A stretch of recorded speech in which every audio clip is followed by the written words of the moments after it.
जय हिंद। आशा करता हूं आप सभी स्वस्थ होंगे। मेरा नाम है विक्रम कुमार। इस वीडियो में हम लोग क्या पढ़ेंगे, income and other criteria. Income के अलावा कौन कौन से क्राइटेरिया हैं जिसके थ्रू हम मेजर कर सकते हैं कि ये देश डेवलप है या ये देश अंडर डेवलप है। एक देश को दूसरे देश के साथ कंपेयर करना बेसिकली। अभी इससे पहले हमने क्या टॉपिक पढ़ा, इससे पहले हमने टॉपिक पढ़ा कि हाउ टू कंपेयर स्टेट और अ कंट्री। और कंपेयर करने की जरूरत क्या है, तो कंपेयर करने की जरूरत यह है कि किसी देश को आप डेवलप कब कहोगे और किसी देश को आप अंडर डेवलप कब कहोगे। तो ओवरऑल कंपैरिजन से पहले हमने एक और टॉपिक पढ़ा था कि नेशनल डेवलपमेंट क्या होता है। और नेशनल डेवलपमेंट के थ्रू हमने ये समझा था कि नेशन के डेवलपमेंट गोल भी अलग अलग हो सकते हैं, मिक्स गोल हो सकते हैं। तो कंपेयर करने के लिए हमने सिर्फ और सिर्फ एक एट्रीब्यूट को चुना जिसे कहा इनकम। इनकम के थ्रू हमने टोटल इनकम की जगह एवरेज इनकम को ऑप्ट किया कि एवरेज इनकम निकाल करके हम किसी देश को कंपेयर कर सकते हैं। लेकिन इसकी भी लिमिटेशन देखी। लेकिन इनकम ही सिर्फ एक पर्टिकुलर चीज नहीं है जिसके थ्रू आप कह सकते हैं कि कोई देश डेवलप है या कोई देश अंडर डेवलप है। जैसे कि एग्जांपल के थ्रू हमने समझा था कि जो मिडिल ईस्ट कंट्री है जैसे कि सऊदी अरेबिया, इसे डेवलप कंट्री में कंसीडर नहीं किया गया वर्ल्ड बैंक के द्वारा, क्योंकि वर्ल्ड डेवलपमेंट रिपोर्ट जो है वो ये कहता है कि एक पैरामीटर उन्होंने तय कर दिया कि इस दायरे के अगर आप बाहर होते हैं या इस दायरे तक हैं तो आप डेवलप कहलाइएगा। लेकिन इसके अलावा भी कुछ और डेवलपमेंट गोल्स हैं, डेवलपमेंट क्राइटेरिया है। अगर उसको आप अचीव नहीं करते हैं तो आपके पास पैसा बेशक कितना हो, आप डेवलप नहीं कहलाइएगा। तो इसी चीज को हम इस पूरे के पूरे टॉपिक में समझेंगे कि अदर क्राइटेरिया क्या क्या होता है। इससे पहले एक बार रिकॉल कर देता हूं कि आपने किन किन टॉपिक को पढ़ के आए, आप लोग कब अभी तक क्या क्या चीजें पढ़े हैं। तो सबसे पहले आपने पढ़ा कि different people have different development goals. उसके बाद आपने पढ़ा कि अगर एक डेवलपमेंट गोल किसी के लिए है तो दूसरा कॉन्फ्लिक्टिंग भी हो सकता है नेचर में, जिसके कारण डिस्ट्रक्शन भी होता है। फिर आपने पढ़ा इनकम एंड अदर गोल्स। तो इनकम एंड अदर गोल से मिलता जुलता टॉपिक, सिमिलर टॉपिक लगभग लगभग है, इनकम एंड अदर क्राइटेरिया। इसको हम समझेंगे अच्छे से कि किस तरह से इनकम एंड अदर क्राइटेरिया और इनकम एंड अदर गोल्स में क्या डिफरेंस है। फिर हमने पढ़ा नेशनल डेवलपमेंट कि नेशन के लिए कैसे मिक्स गोल्स डेवलपमेंट के हो सकते हैं। फिर हमने पढ़ा कंपैरिजन यानी how to compare a country और स्टेट कि कौन सा कंट्री डेवलप है कौन सा कंट्री अंडर डेवलप है। इसके बाद हमने एवरेज इनकम निकाला और एवरेज इनकम के थ्रू दो देश को कंपेयर किया, दो स्टेट को कंपेयर किया। अब हम लोग जो पढ़ रहे हैं वो है इनकम एंड अदर क्राइटेरिया। तो इनकम के अलावा और कौन कौन से ऐसे क्राइटेरिया हैं जिसके थ्रू आप कह सकते हैं कि कोई देश डेवलप है या कोई देश अंडर डेवलप है। ठीक है, तो इनकम के अलावा बहुत सारे डेवलपमेंट गोल हैं जैसे कि security, respect for other, equal treatment and freedom. Suppose that example से आप समझिएगा कि जिस देश में सिक्योरिटी नहीं है तो वहां पे आप सेफ नहीं फील करेंगे। अगर आपको मान लिया जाए कि लाखों का पैकेज मिल रहा हो और आपको अपनी फैमिली के साथ रहना हो, तो आप कभी भी अपनी फैमिली की सिक्योरिटी से कॉम्प्रोमाइज नहीं करेंगे, क्योंकि वहां पे जान जाने की संभावना रहेगी। तो आप सिक्योरिटी को सबसे पहला प्रायोरिटी देंगे। फ्रीडम आप देखेंगे कि वहां पे आपको कितनी लिबर्टी मिलती है, गवर्नमेंट किस तरह की है, डेमोक्रेटिक गवर्नमेंट है, डेमोक्रेटिक टेम्परामेंट की गवर्नमेंट है, उनकी पॉलिसीज कैसी हैं, इन सभी एस्पेक्ट पे भी आप काम करेंगे। रिस्पेक्ट फॉर अदर, आपको क्या वहां पे सोशल डिस्क्रिमिनेशन फेस करना पड़े तो आप कभी नहीं जाएंगे। अगर सोशल डिस्क्रिमिनेशन नहीं है, इक्वालिटी है, तो बिल्कुल आप खुशी मन से जाएंगे। तो इन सभी पहलुओं को भी देखना बहुत जरूरी होता है कि डेवलपमेंट गोल इसके अलावा क्या क्या होते हैं। इसके बाद हम लोग ये समझेंगे कि पर कैपिटा इनकम, क्योंकि इससे पहले जब एक स्टेट को और कंट्री को हम कंपेयर करने की बात कर रहे थे तो कंपेयर करने के लिए हमने क्या देखा था, पर कैपिटा इनकम निकाला था। Total income is divided by total population of country, जिसके थ्रू एवरेज इनकम निकाला और उसे पर कैपिटा इनकम कहा जाता था, प्रति व्यक्ति आय। अब एक एक इंडिविजुअल कितना अर्निंग करता है उसके थ्रू हमने कंपेयर किया था, तो उसका एक टेबल दिया हुआ है, per capita income of state. ये 2018 और 19 का है डेटा। देखिए डेटा बहुत सारे हैं, आपके बुक में भी है, आपको डेटा पूरी तरह से याद नहीं करना है। अगर आप याद करने के चक्कर में जाओगे तो हमेशा बोलोगे, तो कोशिश करना कि डेटा ना याद किया जाए। कारण उसका है कि क्वेश्चन अगर पूछे भी जाएंगे ना तो क्वेश्चन आपको कंपैरिजन बेस्ड पूछे जाएंगे, तो कंपैरिजन बेस्ड को आप वहां से पढ़ करके इतना दिमाग आप में है और उस चीज को आप यूटिलाइज करके आराम से कंपेयर कर सकते हो कि कौन सा ज्यादा और कौन सा कम है। तो इसके हिसाब से आराम से आप कंपेयर करके आंसर आराम से कर लीजिएगा। तो इसके लिए निश्चित रहिए, डेटा याद करने की कोई जरूरत नहीं है। और अगर याद करना है तो आपकी मर्जी है, आपका बुक है, आपका दिमाग है और आपके पास स्टोरेज अधिक है तो करिए, कोई इशू नहीं है। ठीक है, तो पर कैपिटा इनकम के थ्रू हम समझेंगे कि किसी स्टेट को कंपेयर किया जा रहा है तो कौन सा डेवलप है और कौन सा अंडर डेवलप है। हरियाणा, केरल और बिहार, तीन एग्जांपल दिए हुए हैं। हरियाणा का अगर रखिएगा तो 2,36,147 पर कैपिटा इनकम। वहीं पे देखिएगा तो केरला का 2,04,105 और बिहार का सबसे कम है। ठीक है, तो ओवरऑल आपको यहां से क्या दिख रहा है कि हरियाणा सबसे ज्यादा डेवलप्ड है एज पर कैपिटा इनकम, कि प्रति व्यक्ति यहां पे अर्निंग बहुत ज्यादा है रुपीज में। अब इस चीज को समझिएगा कि हरियाणा तो सबसे ऊपर है, भाई हरियाणा वालों ने बाजी मार ली, ठीक है, कोई दिक्कत ना है। अब समझिए क्या है कि हरियाणा जो है वो डेवलप हम कह देंगे यहाँ पे, लेकिन क्या हरियाणा को हम डेवलप यहां सिर्फ और सिर्फ इनकम के बेसिस पे कह सकते हैं? नहीं, इनकम के अलावा भी अदर क्राइटेरिया यानी कि अदर चीजें सेटिस्फाई करें तब हम इसे डेवलप कहेंगे, ठीक है।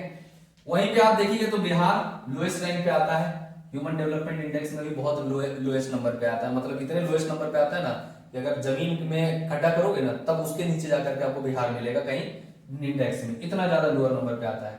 उसका कारण सिंपल सा ये है, बिहार में पर कैपिटा इनकम तो लो है ही, इंडस्ट्री बिल्कुल नहीं है, जीरो है भी तो नाम की है, जिसका आप अगर इतना बड़ा स्टेट है और कहेंगे आप 2-4 इंडस्ट्री है तो किसी काम का नहीं है, कितना ही इंप्लॉयमेंट जनरेशन का काम करेगी वो आप भी समझ सकते हैं, यानी रोजगार उसमें कितना मिलेगा, ठीक है। अगर कुछ है बिहार में तो सबसे इंपॉर्टेंट चीज है कास्टिज्म, जात बहुत बड़ी चीज है यहाँ पे, क्योंकि पॉलिटिक्स पूरी तरह से यहाँ पे डिपेंड करती है कास्ट पे। ओवरऑल तो बिहार जो है सबसे लोएस्ट रैंक पे आता है। अब पर कैपिटा इनकम में भी आप देख रहे हैं, इंडस्ट्री में भी आप देख रहे हैं, इकोनॉमिकली देखिएगा तो बिहार, अच्छा ये जो डेटा आपको दिख रहा है बिहार का, ये जो डेटा आप देख रहे हैं ये एक्चुअल में यहाँ पे लिखा हुआ है, अगर रियलिटी में आप देखेंगे तो ये डेटा कहीं ना कहीं जमीनी स्तर पे, ग्राउंड लेवल पे, ग्रास रूट लेवल पे बहुत ही कम मिलेगा आपको, इससे कहीं ज्यादा बदहाली है बिहार में, इससे ज्यादा कहीं ज्यादा गरीबी है बिहार के अंदर, ठीक है। लोग नहीं समझते हैं क्योंकि लोगों को ऊपर ऊपर का दिखता है, कारण उसका है कि लोग कहां तक गांव में, कहां तक रिमोट एरियाज में विजिट करेंगे, कहां तक लोगों तक पहुंच पाएंगे, उनकी रीच कहां तक होगी। तो बिहार के अंदर बद से बदतर हाल है, लेकिन इस चीज को ना यूनियन गवर्नमेंट समझती है और ना ही स्टेट गवर्नमेंट समझती है। उसके अपने कारण है, क्योंकि स्टेट गवर्नमेंट में भी देखेंगे तो मेजोरिटी में कभी गवर्नमेंट फॉर्म नहीं हो पाती है, कोalition गवर्नमेंट बनता है और उसके कारण क्या होता है, कभी भी कोई पॉलिसी का इंप्लीमेंटेशन सही से नहीं हो पाता है। इंडस्ट्रीज बिल्कुल खत्म है, कुछ तो सबसे ज्यादा कास्टिज्म, और उसी के ऊपर पूरा पॉलिटिक्स निर्भर करता है। तो आप और जनता की गलती है, पॉपुलेशन की भी गलती है, क्योंकि उसका है क्या मोटिव कि मेरे कास्ट का लीडर होना चाहिए, तो जैसा आप चुनिएगा वैसा आप होगिएगा, ठीक है। ओवरऑल हम अपनी टॉपिक की तरफ बढ़ते हैं। तो अदर क्राइटेरिया क्या है? अदर क्राइटेरिया यानी कि हरियाणा को हम क्या कह सकते हैं यहाँ पे, पर कैपिटा इनकम में बिहार को सबसे लोअर कह सकते हैं और हरियाणा को डेवलप कह सकते हैं। लेकिन अदर क्राइटेरिया के हिसाब से देखिएगा तो ये टेबल आप देखिए जो एनसीईआरटी से लिया गया है, infant mortality rate, literacy rate और नेट अटेंडेंस रेशियो, इन तीनों चीजों को भी कंपेयर करना बहुत जरूरी है। इन तीनों चीजों को कंपेयर जब हम करेंगे तो हमें पता क्या चलता है कि कोई और स्टेट इनसे ज्यादा डेवलप है। समझिएगा, इन तीनों टॉपिकों में बता देता हूं कि अच्छा यहां से एक मार्क्स क्वेश्चन पूछे भी जाते हैं, तो यहां से अब जरूरी है डेफिनेशन को याद कीजिएगा, परिभाषाओं को याद कर लीजिएगा ताकि किसी प्रकार की कोई दिक्कत ना हो। इन्फेंट मोर्टेलिटी रेट क्या होता है? Indicate the number of children that die before the age of 1 year as a proportion of 1000 live children born in the particular year, ठीक है। एक साल के अंदर 1000 बच्चे यानी कि मान लीजिए अगर आज जो भी तारीख है, आज तारीख है 20 मई, 20 तारीख है आज मई का 2024, आज से जितने भी बच्चों का आज जन्म हुआ है, ठीक है, एक पर्टिकुलर ईयर में, जैसे कि आज 20 मई 2024 है तो अगला 2025 तक, ठीक, 2025 तक, मई के 2025 तक आज जितने बच्चों का जन्म हुआ है अगले साल यानी कि मई 2025 तक 1000 बच्चों में से कितने बच्चों की मृत्यु हो जाती है, indicates the number of children that die before the age of 1 year, एक साल पूरा होने से पहले, as an proportion of 1000 live children, यानी कि जो जन्म लिए 1000 में से कितने बच्चों का मृत्यु हो जाता है उसे कहते हैं इन्फेंट मोर्टेलिटी रेट, शिशु मृत्यु दर।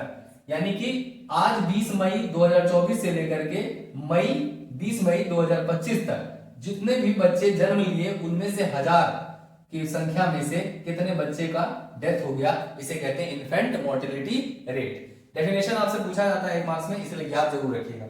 दूसरा समझिए लिटरेसी रेट, साक्षरता दर, कितने लोग पढ़े लिखे हैं, measures that proportion of literate population in the 7 and above age, 7 and above age 7 या 7 साल से ऊपर के बच्चे, ठीक है। उनकी कितनी प्रपोर्शन है जो पढ़े लिखे हैं। सीधा ये तो साधारण सा डेफिनेशन हो गया। Proportion of literate population, proportion of literate population in the 7 and above age, in the 7 and above age means 7 या 7 से अधिक वर्ष के कितने लोग, कितने प्रपोर्शन में लोग लिटरेट हैं। आई होप कि आपको दोनों को दोनों डेफिनेशन समझ में आया होगा। नेट अटेंडेंस रेशियो, इसमें बच्चे कई बार कंफ्यूज होते हैं। Total number of children of age group 14 and 15, ये चीज को याद रखिएगा। 14 एंड 50, कई बुक्स में अलग अलग एज ग्रुप भी दिया होता है, बट यहां पे याद रखिएगा 14 and 50 years attending school as a percentage of total number of children in the same age group। इसे आप ऐसे समझ सकते हैं जैसे कि 1000 बच्चे हैं, 1000 में से कितने बच्चे स्कूल जा रहे हैं। मान लीजिए 600 बच्चे जा रहे हैं, यानी कि 60% जो है नेट अटेंडेंस रेशियो होगा। इसे आप ऐसे समझ सकते हैं नेट अटेंडेंस रेशियो को कि number of children attending school, number of children attending school जो डेली वहां पे अपनी हाजिरी लगा रहे हैं, वो number of children of same age group, यानी कि 14 से 15 की ग्रुप के बच्चे जितने भी हैं एक देश के अंदर। मान लीजिए 14 से 15 एज ग्रुप के 1000 बच्चे हैं और 1000 बच्चे में से 600 बच्चे क्या कर रहे हैं, अटेंड कर रहे हैं स्कूल को, तो उस नेट अटेंडेंस रेशियो कितना आ जाएगा, 60% आ जाएगा। तो ये तीनों डेफिनेशन आप अच्छे से याद रखिएगा।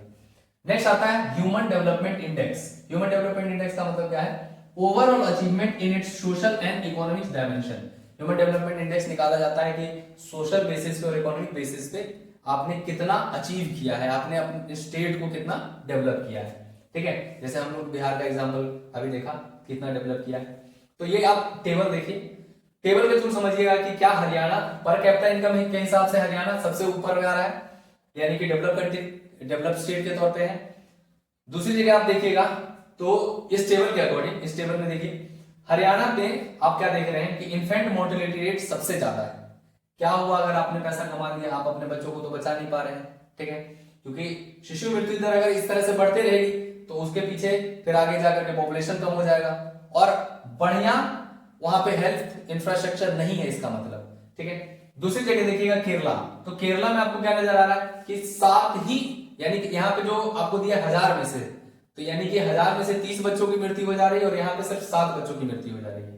ठीक है, और थर्ड नंबर पे बिहार 32, तो यानी कि 32 इन्फेंट मोर्टेलिटी रेट है। 1000 में से 32 बच्चों की मृत्यु हो जाती है विद इन द ईयर। समझिए यानी कि कितना बुरा इंफ्रास्ट्रक्चर, हेल्थ इंफ्रास्ट्रक्चर है। और जैसा कि मैंने आपको पहले भी कहा कि ये सिर्फ और सिर्फ रिपोर्ट है, ground level, grass root level पे इससे भी बद से बदतर हाल है। ठीक है, लिटरेसी रेट, लिटरेसी रेट में देखिए, लिटरेसी रेट आपको दिया हुआ है परसेंटेज में कि ये 82% है हरियाणा का, सबसे ज्यादा आपको 94% केरला का मिलेगा और नेक्स्ट है आपका 62% बिहार का, इसमें भी बिहार सबसे नीचे है। नेक्स्ट है आपका net attendance ratio, net attendance ratio 61, 83 और 43। ठीक है, तो ओवरऑल नेट अटेंडेंस रेशियो में देखिए तो केरला सबसे ऊपर है आपका, फिर आपका बिहार देखिए सबसे लोएस्ट रैंक पे आता है। बिहार इसमें थोड़ा सा कह सकते हैं इंप्रूव कर सकता है नेट अटेंडेंस रेशियो में समय के साथ, क्योंकि एजुकेशन पे भी ध्यान दिया जा रहा है, पहले नहीं ध्यान दिया जा रहा था, अब थोड़ा सा लोग जागरूक हुए तो ध्यान देंगे और ध्यान दिया जा रहा है, तो है बेसिकली लोएस्ट लेवल पे। तो ओवरऑल अभी देखिएगा तो सबसे ज्यादा डेवलप कौन सा स्टेट आपको दिख रहा है, केरला, क्योंकि इन्फेंट मोर्टेलिटी रेट सबसे कम है।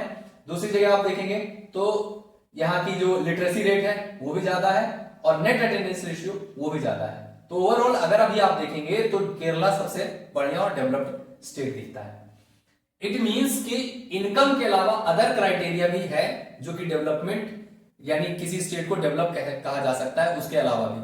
अब हरियाणा वाले लोग यूं कहते हैं कि भाई हम तो डेवलप ना है, इस मींस बिल्कुल सही बात है भाई, अभी आपने भी बहुत सारी चीजें इंप्रूव करनी है। बिहार में तो खैर घनी चीजें इंप्रूव करनी है, हरियाणा वालों ने भी कई चीजें इंप्रूव करनी है, बट यहाँ पे सिर्फ कंपैरिजन की बात की जा रही है कि कौन सा डेवलप है और कौन सा अंडर डेवलप है। तो आई होप कि आपको ये समझ में आया होगा कि ओवरऑल टॉपिक कहना क्या चाहता है। ओवरऑल अगर आप समझने की कोशिश करेंगे तो इनकम ही सिर्फ एक फैक्टर नहीं है, बल्कि अदर क्राइटेरिया भी बहुत इंपॉर्टेंट है। ये सेम ऐसा टॉपिक है नेशनल गोल्स में, जैसे आपने पढ़ा था कि मिक्स गोल है, आपने इससे बात पढ़ा था कि कंपेयर जब आप कर लेते हैं किसी स्टेट को तो उसके अलावा भी कई सारे फैक्टर होते हैं जिसके कारण आप कह सकते हैं ये देश अभी डेवलप नहीं हुआ है। कहीं इंडस्ट्री बहुत ज्यादा है तो पॉल्यूशन भी बहुत ज्यादा होगा, तो आप कह सकते हैं कि उस पॉल्यूशन के कारण वो देश डेवलप नहीं, इन्वायरमेंट भी बहुत बढ़िया होना चाहिए। तो इन सभी के बेसिस पे आप कंपेयर करते हैं। अदर फैक्टर को भी बहुत इंपॉर्टेंस और सिग्निफिकेंट रोल होता है कंपैरिजन के, जो कंपैरिजन की बात आती है।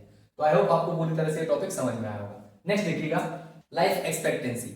जैसे जैसे समय ज्यादा मॉडर्नाइज हो रहे हैं, लोग कहीं ना कहीं न्यूट्रिशन पे कम ध्यान देते हैं, ठीक है, मॉडर्न टाइम है, खाने पीने और हेल्थ पे तो हेल्थ कॉन्शियस लोग हो नहीं रहे, तो इसके कारण क्या हो रहा है कि लाइफ एक्सपेक्टेंसी बहुत घट रही है। ऑन एन एवरेज 70 साल, 70 से 75 साल, इंडिया में तो यही रह गया।